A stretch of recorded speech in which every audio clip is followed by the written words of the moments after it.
ओ बाबा, का अशी बाहेर बसलेत तुम्ही? अगं कधी आली तू? हात चालेत. कसे आहेत? मी बरं आहे. तुमचं बरं चाललंय ना? आमचं बरं चाललंय. असं अचानक आला तुम्ही? हो, अचानकच आलो. इथं जवळच्या जागा ठिकाणी आलतो. म्हणलं मामाचं घर घरी जवळच आहे इथं. म्हणलं चला जाऊन भेटून येऊ. आणि अशी पण बाबा मला तुमची खूप आठवण येत होती माहितीये का? मग तिने तर तिथं हाटच धरला, नाही चला जाऊच, नाही चला जाऊच. मग तुमची पोरगी ऐकती होय? बरं झालं पोरी तू आली. अगं म्हातारपणात एकटं राहायचं म्हणजे लय मोठी शिक्षा बघ. एकट्या माणसाला घर खायला उठतंय. बाबा अहो आम्ही आहेत की तुमच्या सोबत. एवढं कुठं तुम्ही एकटे येत तवा? आता पोरगी म्हणजे पाहुणी झाली हो माझी. आणि तुम्ही बी पाहुणं. तुम्ही आलं तरी किती 2 दिवस 3 दिवस. पुढं माझा एकांत आणि मला एकट्यालाच राहायला लागतंय बघा. बाबा असं काय नाही, मी पाहुणी नाहीये तुमची, मी तुमची लेकच आहे आणि लेकच राहणार आहे. बरं बाई, लेक तर लेक. बर बाबा बाकी काय चाललंय? काय नाही बाबा, असं एकटं घरात बसण्यापेक्षा मग काय करायचं, 2 घास गिळायचं, आपल्या गोळ्या खायच्या आणि इथं बसलं ना म्हणजे येता जाता माणसं दिसतात, 2 शब्द बोलतात, गोड वाटतं जरा. होय बाबा, एवढं काय घरात पसरा करून ठेवलाय? किती पसरा आहे बरं तो. घर कसं नीटनेटकं ठेवायचं ना. बरं ते जाऊन द्या, चला मी उरकते सगळा पसरा. चला आतमध्ये जाऊयात आपण. पसारा होतोच बघ पुरी. माणसाच्या संसाराला बाई माणसाशिवाय शोभाच नाही. तुझी आई गेल्यापासून मी एकटा कसा राहतोय आणि कसं घर सांभाळतोय माझं मला माहिती. प्रत्येकाला वाटतं, प्रत्येक जण धीर द्यायला म्हणतो मी तुमचाच आहे, तुम्ही एकटं नाही, आम्ही तुमच्या सोबत आहे. पण म्हातारपणात एकटेपण हे एकट्याला ज्याचं त्यालाच काढावं लागतंय. बाबा मी तुमच्या सोबत आहे ना, तुम्ही नका ना काळजी करू. हे बघ मामा, ज्या जुन्या गोष्टी झाल्या त्या धरून नका बसत जाऊ. आता पुढचा विचार करा. बर चला आधी आत बसा तुम्ही. चल माझं आपलं गुऱ्हाळ चालूच राहते. चला चला, चला चालेल.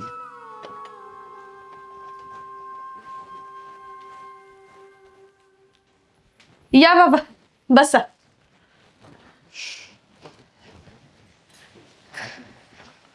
मामा तुम्ही कसं एकटं राहता हो या घरात? माझा तर या घरात आल्या आल्या दम फुटायला लागलाय. सवय झाली पाहून आता. काही परिस्थिती आणि येळ माणसाला सगळ्या गोष्टी शिकवते बघा. आपल्याला मस्त वाटत असतं ही गोष्ट आपल्याला जमायची नाही, सहन व्हायची नाही, पण येळ आली की प्रत्येक गोष्ट करावं लागतेच माणसाला. नाही पण मानलं पाहिजे, मामी गेल्यावर पण तुम्ही एवढे वर्ष एकटे राहिले. आता लिहिले नशिबात म्हणल्यावर राहावंच लागतंय पाहुणे. त्याला काय हो ग, कोणाला दोष देत नाही बसायचा. आपला आलेला दिवस पुढे ढकलायचा. बाबा तुम्हाला करमत का हो इकडं? न करमायला काय झालं? आता आज तू आली, 1-2 दिवसांनी अजून कोण पाहुणं आलं तर ठीक. तसं म्हाताऱ्या माणसाकडे कोण बघतंय म्हणा. पण नाही कोणी आलं तरी आपल्या दरवाजात बसायचं, येणारे जाणाऱ्याच्या तोंडाकडे बघत. कोण ना कोण देतंय ओळख, 4 शब्द बोलतंय. आपल्याला काय, फक्त आता दिवस मोजायची कामं. बाबा तुम्ही ना इथं नका राहू, तुम्ही आमच्या सोबत ना आमच्या घरी चला राहायला. नाही पुरी, अगं काही कसं बोलती? अगं पाहुणं माझं जावई, सासऱ्यांनी जावयाच्या दारात राहणं शोभतं का सांग बरं तू? मामा अहो ती जे म्हणते ना तेच माझ्या मनात पण आहे. तुम्ही या आमच्याकडे राहायला. तुमच्याच लेकीचं घर आहे आणि मी पण तुम्हाला मुलासारखा आहे. अहो आपण आपल्या सुनाला लेक मानतो, हा बरोबर का नाही? मग जावायला मुलगा का नाही मानत? अहो पाहुणं पण त्या बोलायच्या गोष्टी झाल्या. तुम्हीच मला सांगा, लोक काय म्हणते ना आपल्याला? हे बघा मामा, लोकांचा विचार कधीच करायचा नाही. लोक धुईतोंडी आहेत आणि जर कोण मला बोललं ना, मी सांगल हा बाबा हे माझे सासरे आहेत, ते मला बापासारखे आहेत, म्हणून मी त्याचा सांभाळ करतोय, म्हणून ते इथं राहतात. आणि ते पण तुमच्या लेकीचं घर आहे, काय परक्यांचं घर नाहीये. आणि उलट तुम्ही जर तिथं आले ना, तुमचं मन रमल, तुम्ही माझ्या वडिलांशी गप्पा मारसाल, तुमचं खाण्यापिण्याचा हाल होणार नाही. आणि हो बाबा, आई गेल्यापासून तुम्ही स्वतःला काय एवढा त्रास देता एकटं राहून? चला ना आमच्या सोबत, तिथं तुम्हाला चांगलं वाटेल.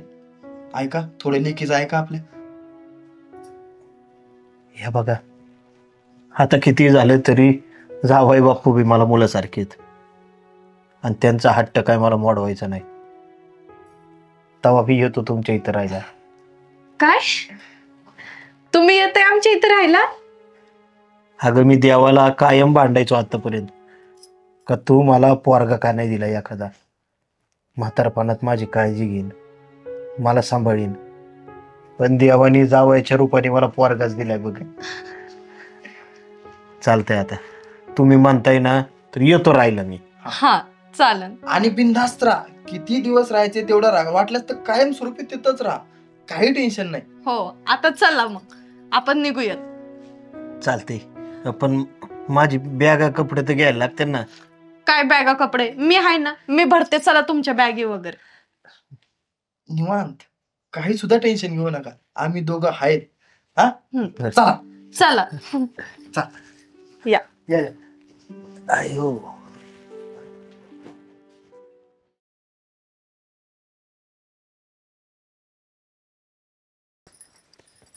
अहो काय करताय तुम्ही? पेपर वाचतोय. पेपर वाचतोय, दुसरे काही काम नाहीत होय? काम नाही का म्हणजे? काम नाही म्हणजे 5 गुंठ्याचा बागायतदार आहे मी. हा, अहो किती वेळा तेच तेच ऐकून दाखवणार आहे बरं मला? आणि मग 5 गुंठ्यात आता मी काहीतरी नवीन करणार आहे. अगं काजल, काय करतेस ग? अगं काय नाही, बसले होते, काही गोदाड्यांच्या घड्या घालीत होते. हा का? हे बघ ना काजल, मी ना नवीन गंठण बनवलंय बघ 1 तोळ्याचं. अयो बघू दे. अगं ह्याच्या पळ्यात लईच भारी आहेत ग. हा, ठशीचे मणी आहेत बघ ह्याच्यात. अगं हा गो, अगो 1 ग्रॅमचे सुद्धा दागिने भेटतात बरं का. पाहिजे असतील तर ते पण करून घ्यायचे. कसं आहे ते बरं पडतं ना. अहो नाही नाही, हे काय ह्याला, हे काय हे इथं मार्के हे सोन्याचं दिसतंय. हा, आणि अगं हे लईच महागाचं असन ग.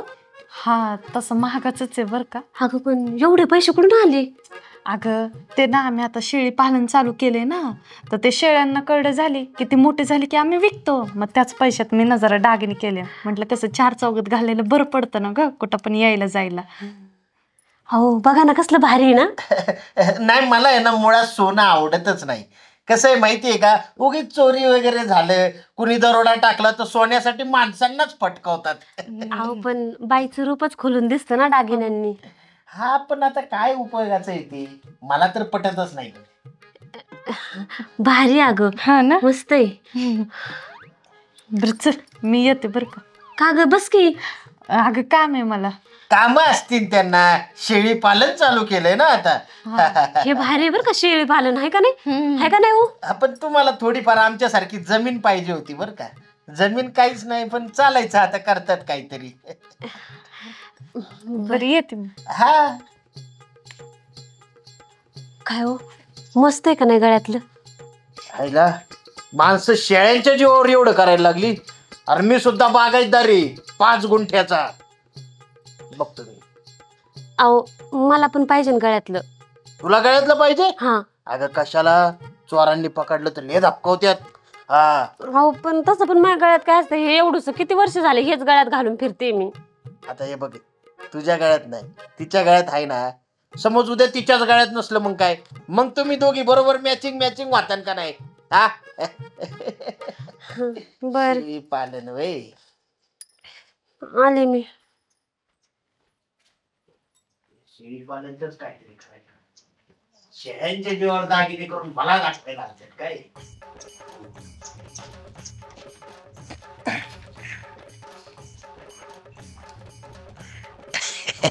शेळी पालन काय? या या या या या या या. अरे वा वा वा वा, इकडे ये. शेळ्यांच्या जीवावर लोक दागिने करायला लागले. अरे 5 गुंठ्याचा बागायतदारी, मला दागिने दाखवत आहे. आता दाखवतो तुम्हाला शेळी पालन.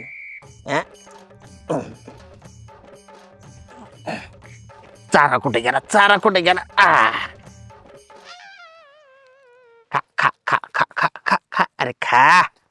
अरे अरे अरे अरे लाजायचं नाही. या या आपले काका आहे. हा ग. ख, ख, ख.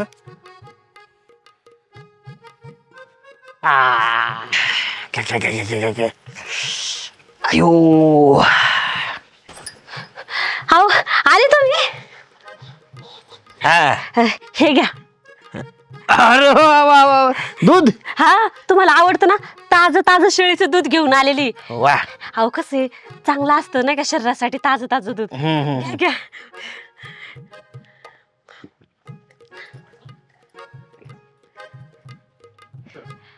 कसं होतं, तुम्हाला आवडतं ना?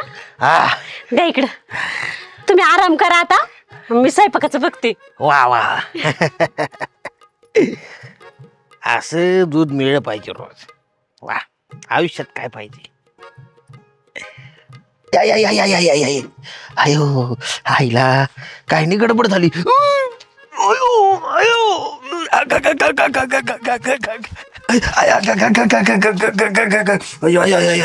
अयो.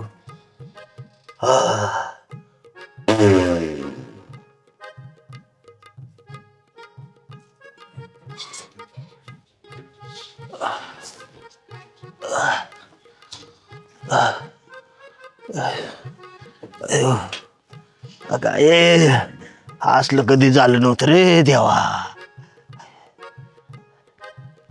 अयो का का का का आताडी ना आताडी पिळून निघली गाड्या. अयो कशाने झालं काय माहिती.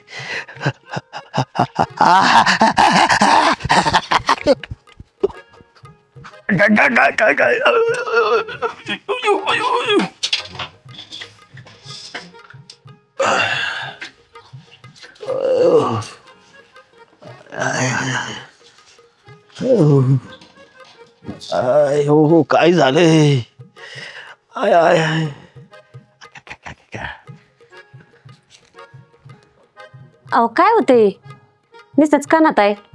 जुलाब, नुसतं जुलाब चालू आहे सकाळपासून. जुलाब चालू आहे. वास सोडलाय पार मरणाचा तुम्ही. अगं इकडं माझी अवस्था बघ काय झाली. 5 मिनिटं दम काढून दे ना मला.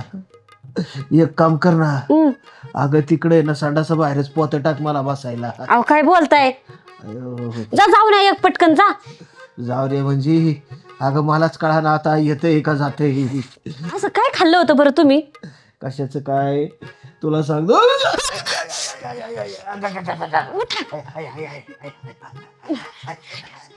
बाई काय माणूस आहे ह्यो. हा मरणाचा घाण वास सोडलाय, कपड्यांचा वास यायला लागलाय पार. अहो झालं का नाही?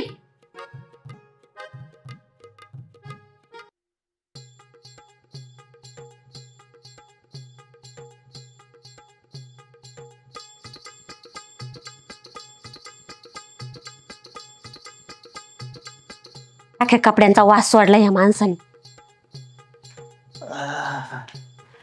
हो तवलं घेऊन आले काय परत इथं. सारखं काय ग झालं का नाही, काय टायमिंग लावून करायची गोष्ट आहे का ती. अहो पण एवढं तुमची हालत बेकार व्हायला एवढं काय खाल्लं होतं तुम्ही? काय नाही ग, सकाळपासून दुधावरची फक्त. दुधावर? अहो म्हणजे तुम्हाला दुधाने झालं काय? थांबा त्या संगीकडनं बघतेच जरा, तिच्या दुधामुळे झाले ना. मिलीने काही खराब दूध दिलं काय? थांबा आलेच. नाही बस. अहो बस काय, असं कसं? तुमची तब्येत कशी झाली पार? चूक तिची नाहीये, म्हणजे चूक माझीची. अहो तुमची हालत बघा, तुमची चुकी म्हणे. तुम्हाला काय झाले असं? अगं तिने तिच्या शेळीचं दूध आणून दिलं होतं. हं हे तुम्हाला सांगायचं ना की संगीच्या शेळीचं दूध आहे. अहो दूध कशाचं का असाना, दूध शेळीचंच आहे ना, त्याला काय होतंय? अगं पण ती आपल्या घरी येऊन सोनं दाखवत होती, म्हणून मीच तिच्या शेळीला आहे ना जुलाबाच्या गोळ्या चारल्या होत्या. काय I, I, I, I, I, I. लाज वाटते का काही तुम्हाला? अहो तिने सोनं केलं म्हणून तुम्ही त्या मुक्या जनावराचा जीव घ्यायला निघले काय पार? मग मी 5 गुंठ्याचा बागायतदार आहे ना. बाद झालं. 5 गुंठ्याचा बागायतदार आहे. त्या 5 गुंठ्यामध्ये कधीच गेलं का शेतीमध्ये काही कमवायला? ओरडू नको, कळ मारते इकडे. हा मारन ना, हे तुमच्या करणीचे भोग आहेत. आता फेडा, जैसे कर्म तैसे फळ. कुणी सांगितलं होतं हा उद्योग करायला तुम्हाला? हा, किती जावा मी म्हणते एखाद्यावर. जळ मी त्यांच्या पण आग मला लागली ग, पार राकेट पेटलं इकडे. बरं झालं. नाही नाही नाही, हे असंच व्हायला पाहिजे. तांबे मलाच बघावं लागल. आओ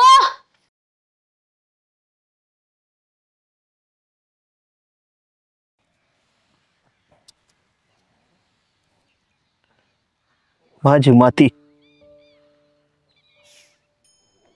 माझी माऊली. अरे हिने किती प्रेम दिलंय मला. लहानपणी आईसारखं हिच्या अंगा खांद्यावर खेळलोय मी. मोठपणी ह्याच मातीत कष्ट केलं, घाम गाळला आणि आमचं विश्व निर्माण केलं. माती एवढं मला माझ्या आईने बी जपलं नसेल. आणि आता हे कोण अधिकारी आल्यात, म्हणतात आमच्या जमिनीवर आता ते हक्क दावणारे का? तर म्हण त्यांचा रस्ता जायचा आहे, विकास व्हायचा आहे. अरे रस्ता जाऊ द्या, विकास होऊ द्या, पण आम्हाला भकास करणार हो कसला विकास तुमचा? अरे आमच्या नावावरची वावर आहेत, आमच्या आज्या पंजा पिढ्यान पिढ्या. तुम्हाला वाहनं जोरात गेली पाहिजे, विकास झाला पाहिजे, पण आमच्या पोटा पाण्याचं कोण बघणार? आमच्या पोरांनी उद्या काय करायचं? वावर ऐकून आम्ही भिकायला लागलो तरी चालन, पण तुमचं रोड गेलं पाहिजे. नाही, जीव गेला तरी चालन, पण ही जमीन मी कोणाच्या घशात जाऊन देणार नाही. आता रडत नाही बसायचं, आता यांच्या विरुद्ध लढायचं. आमच्या जमिनीवर कोणी डोळे वाटारून सुद्धा बघायचं नाही. गावात जातो आता आणि सगळ्यांना तयार करतो.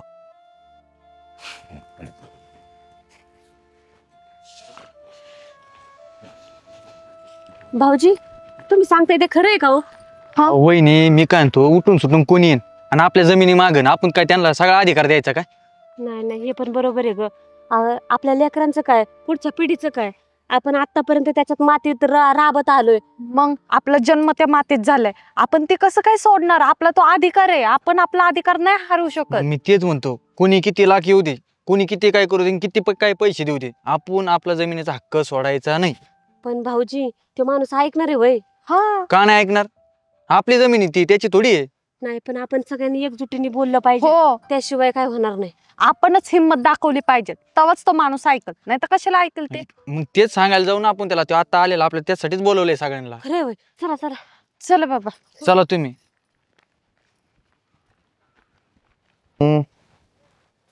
हे सदुराक्षी यांची ही बहुतेक सखतात्या.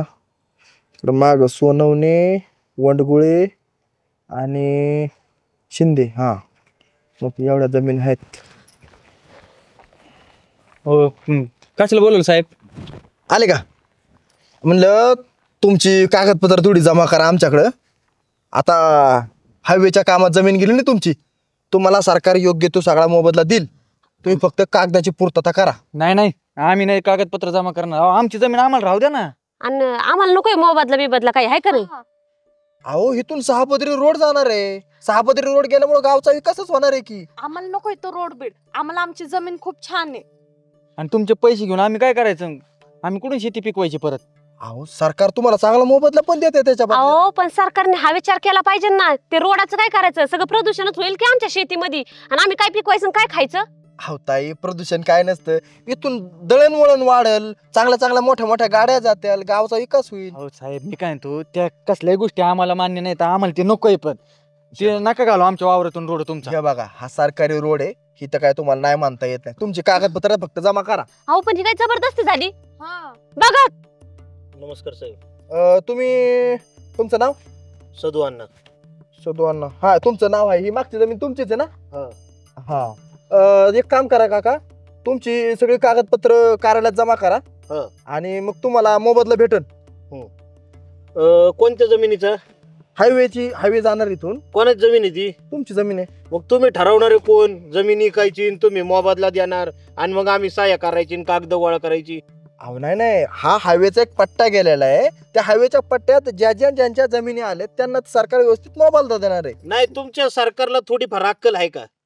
हायवे मोठाच पाहिजे, लांबडाच पाहिजे असं कुणी सांगितलं? जे आहे ते रस्त्याला करा ना थोडंफार, 10-20 फुटांनी वाढवा ना. आम्ही काय नाही म्हणलोय का? अहो ते अंतर्गत रस्ते झाले, हा राष्ट्रीय महामार्ग आहे. अहो तुमचा राष्ट्रीय महामार्ग आहे ना, आम्ही खायचं काय? बरोबर आहे.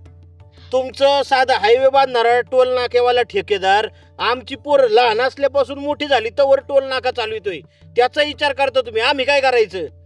अहो ते हस्तांतर होत्या, ते काही काळापुरतं फक्त राहतात. नाही, काही काळापुरतं राहतात, पण तुम्ही त्यांचा बी विचार करता ना. पुढं रस्ते बांधून झाल्यावर आमचा करा ना विचार. रस्ते बांधून झाल्यावर बरोबर आहे, एकदम बरोबर बोललेत तुम्ही. नाही, तुम्ही टोल नाक्याला मोबदला देताय ना, एक काम करा, न्या आमच्या जमिनी तुम्हाला न्यायच्या, त्या टोल नाक्यामध्ये आहे ना आमचा बी हक्क टाकायचा, आम्हाला बी टक्केवारी देतात. बरोबर आहे, बरोबर आहे तात्या तुमचं. अहो असं कसं करताय? ते टोल नाके ज्या कंपन्या असतात त्याच कंपन्या रस्ते बांधतात. मग का त्यांचा विचार करताय ना? आम्ही कोण आहे? आम्हाला पोटे नाही का? आम्ही काय माणूस नाही का? आम्ही पण माणूसच आहेत ना. आणि ज्यांच्या जमिनी ते राहिले लांब आणि भलतच हे करायला लागलेत. बरं, तो मुद्दा राहिला बाजूला. आता तुम्ही मला सांगा, जमिनी आमच्या आहेत, आम्ही कशा द्यायच्या, कुठल्या पद्धतीने द्यायच्या, त्या आम्ही ठरवणार का तुम्ही? मग इंग्रजांच्यातून तुमच्यात फरक काय? अहो तुम्ही माझ्यावर काय एवढं डापरताय? मी आपलं सरकारी मुलाजिम, मला जेवढा आदेश येईल तेवढं मी करतोय. हा, मग तुमच्या सरकारला वर जाऊन सांगा आम्हाला जमिनी द्यायच्या नाहीत. बरं. तुम्हाला काय करायचंय ना ते इकडे येऊन करा. हे बघा, असं डोक्यात काय विचार का आणू नका. तुम्हाला व्यवस्थित चांगला मोबदला भाऊजी. देते ना सरकार. चला ह्यांच्याकडून मादी लागता, आम्हाला नाही द्यायची जमिनी. काही तुम्हाला कागद देणार नाही ना, आम्हाला ती नकोय बी. चल गं बाई. ठीक चला. आहे, मग एक काम करा, ऐकून तर जा. हा, बोला. एक काम करा, तुम्हाला नाही ना द्यायच्या जमिनी, नाही. मग सरकार काहीतरी कायदेशीर कारवाई करील तुमच्यावर. हा, तुम्ही अडवणूक करताय सरकारी कामात म्हणून. म्हणजे बेकायदेशीर जमिनी घेण्यासाठी तुम्ही कायदेशीर कारवाई करणार का आमच्यावर? वार तुमचं सरकार. एक काम करा, आम्ही आहे ना तुमच्या सरकार तरी काय म्हणायचं, जो आमच्याकडे हिताधिकारी येईन का आम्ही त्याच्यावर केस टाकून देणार. तुम्हाला काय करायचंय ते करा. ठीक आहे. हा, या मग तुम्ही जाता जावा. सुटले निघाले बोंबले. अरे जमिनी काय यांच्या घरचे आहेत का? मग काय बघू जे तुम्ही राणी मी जातो.